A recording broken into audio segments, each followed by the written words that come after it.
This is a celebration of life for Larry. As you all know, he's a big-hearted man. And I'm not going to last very much longer, but we would like everybody to come up here and say their farewells to him, if we could. It's crazy to see how many people fuck my dad, and to know that my dad's at peace, and his peace brought back together his family. We're all together. Seeing Cherrial. And I'm just happy to be his son, you know. I haven't said that.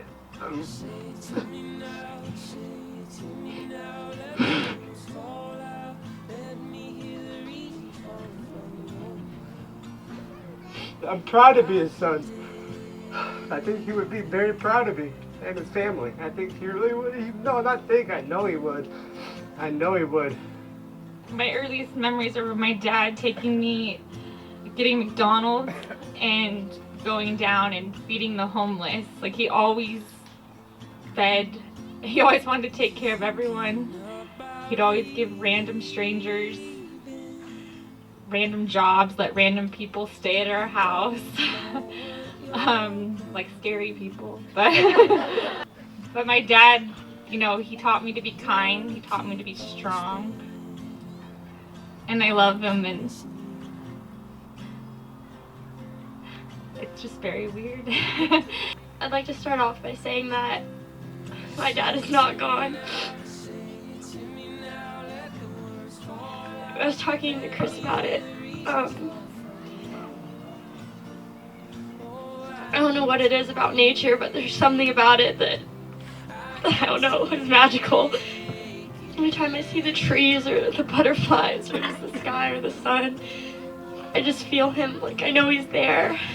It's like he's like interconnected with everything, and it's really beautiful. And I know that he held on to a lot of sadness and trauma in his life. But he was not his sadness, and he was not his anger, and he was not his trauma.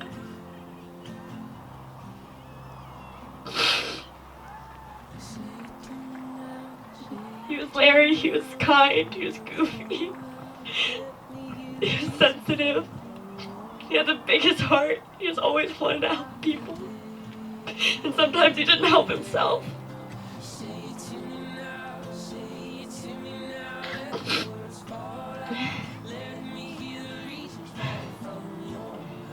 And most of all, he loved everyone.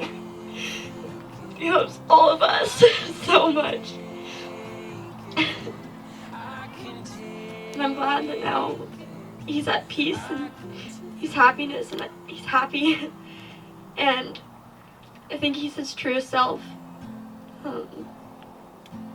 And he'll forever be with me, and he'll forever be with all of you. And he wants us all to do great things. And something he always said was, do as I say, not as I do. So, thank you. He had the biggest heart, guys. I mean, we go to 7-Eleven. His biggest thing was to get a burrito, right? Because we're always broke. We had no money. So we go to 7-Eleven, get a burrito. And sometimes we'd walk up, and there'd be a guy asking for money, right? So Larry would say, yeah, here, take my money. So I look at Larry and say, how you going to get a burrito? He goes, well, you're going to buy it for me, Mike. All right.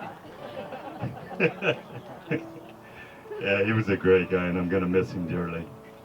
I just wanted to say, I mean, every time I saw him, I came around, was with all my cousins and everything. He made me jump right in whatever they were doing, and always made me feel really loved and part of family.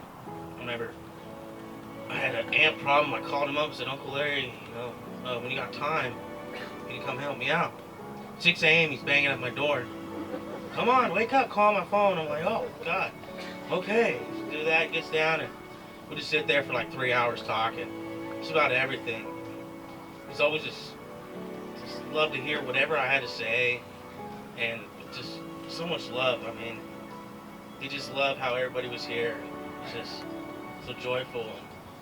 And, I mean, I wish, like I told Chris, he probably has some horseshoes going right now because he loved that. But thank you all for coming, and love you, Uncle Larry. Larry first came to our house when he was 14 years old, and from that day on, he was just part of the family. We reached the point where if we sat down to dinner and Larry wasn't there, my husband would say, "Aren't all the kids coming to dinner tonight?" Larry and I had this beautiful moment where he talked about each of his children. He talked about Cherrial, and was very open about the ups and downs that life had brought him. But through that day, the light came through, and he's told me with those blue eyes, he looked over to his right, and we were leaning there on his pickup truck, and he's like, I've battled the darkness, but I'm starting to get it, and I see it, and I have a beautiful family, I have a beautiful life, beautiful job, and I think things are starting to get a little brighter. His kindness, his compassion, his understanding for people. It was Christ-like. He had his addictions, he had his problems, he had his health issues, and he was working on it. He got that new knee, he was running around straight.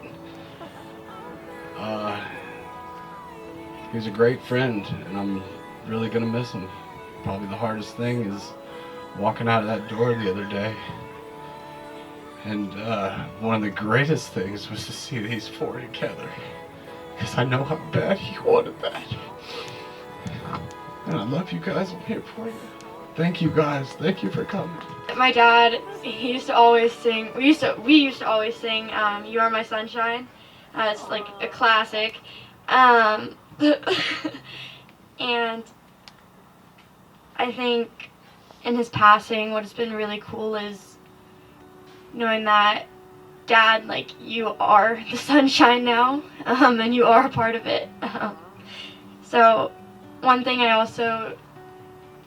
feel most connected to my dad through stillness, and I just like to listen to this song and just take a moment to be still and be with my dad.